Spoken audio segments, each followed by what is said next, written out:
สมาคมนักประพันธ์ลาวร่วมกับครอบครัวบุพานุวงศ์จัดพิธีระลึกครบรอบ100 ปีสดุดีทานสุวรรณธรบุพานุวงศ์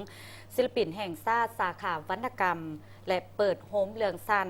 บทบันทึกและบทกวี แสงสว่าง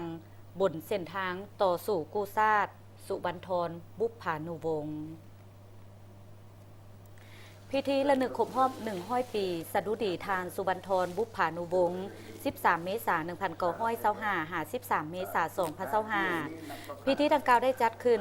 ในเมื่อวานนี้ 9 เมษายน 2025ที่มหาวิทยาลัยแห่งชาติโดยการเข้าร่วมของทานนางสวนสวรรค์วิญญาเกตรัฐมนตรีกระทรวงแถลงข่าววัฒนธรรมและท่องเที่ยว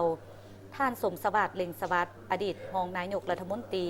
มีบรรดาหัวหน้ากรมห้องกรมนักประพันธ์ลูกหลานครอบครัวบุพานุวงศ์และนักศึกษาเข้าร่วม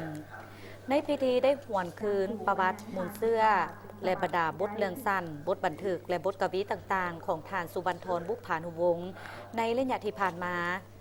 ท่านสุวรรณธรบุพานุวงศ์ในน้ำปากาโสบุพานุวงศ์สายเซโปนนักประพันธ์สุวรรณธรบุพานุวงศ์หรือน้ำปากาสายเซโปนศิลปินแห่งชาติสาขาวรรณกรรมนักประพันธ์รางวัลวรรณกรรมสร้างสรรค์ยอดเยี่ยมแห่งอาเซียนหรือ Sea Right Award เป็นนักเขียนที่มีชื่อเสียงในระดับตำนานของนักเขียน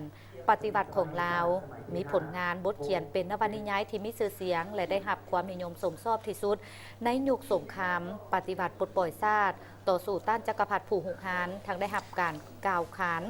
กันมาจนถึงยุคปัจจุบันนั่นก็คือนวนิยายปฏิวัติเรื่องสองเอ้ยน้องและกองพันที่2ที่ได้รับการจัดพิมพ์เผยแพร่หลายครั้งและได้รับการแปลเป็นภาษาต่างประเทศประธานผู้อ่านทั้งหลายคงจะได้เคยอ่านและสัมผัสกับรสชาติวรรณกรรมที่มวลซืนและติดอกติดใจจากปลายปากกาของทานสุวรรณธรบุพานุวงศ์มาแล้วในรูปแบบนวนิยายเป็นส่วนหลายมาบัดนี้ด้วยความเฮี้ยข้องต้องการของผู้อ่านโดยเฉพาะแมนค้นหุ่นใหม่นักเขียนนักศึกษาสมาคมนักประพันธ์ลาวจึงได้ร่วมกับครอบครัวบุพานุวงศ์จึงได้ทำการเก็บกำฮีบโฮมและจัดพิมพ์ผลงานเรื่องสั้นที่เพิ่นได้เขียนได้ลงพิมพ์อยู่ในวารสารและหนังสือพิมพ์เป็นต้นแมนลงพิมพ์ในวารสารวรรณศิลป์หนังสือพิมพ์แมนยิงลาวหนังสือพิมพ์กองทัพและหนังสือพิมพ์เวียงจันทน์ใหม่ตั้งแต่สมัยปลดปล่อยใหม่ๆเริ่มต้นแต่ปี 1979 เป็นต้นมาซึ่งทั้งหมดนี้ยังบ่ทันเคยได้จัดพิมพ์เป็นเล่มมาก่อน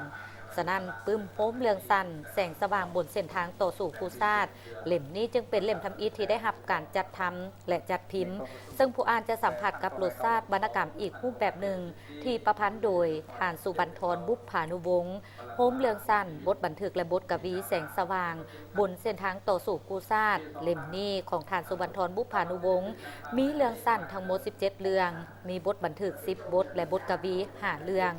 รวม32 เรื่องมีทั้งหมด246 หน้า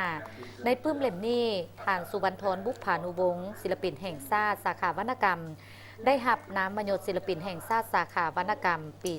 2010 และเพิ่นเสียชีวิตในปี 2003 การจัดงานครั้งนี้เพื่อเป็นการระลึกถึงคุณงามความดีและบทเรียนอันล้ำค่าของทานสุวรรณธรบุพานุวงศ์ศิลปินแห่งชาติสาขาวรรณกรรมนักประพันธ์รางวัลวรรณกรรมสร้างสรรค์ยอดเยี่ยมแห่งอาเซียนหรือสีไร่เป็นนักเขียนที่มีชื่อเสียงในระดับตำนานของนักเขียนปฏิวัติของลาวเพื่อให้บรรดานักเขียนนักประพันธ์และนักศึกษาได้เรียนรู้ผลงานของเพิ่นที่สร้างไว้ให้คนหุ่นหนุ่มได้นำไปเป็นบทเรียนและนำไส้ต่อไป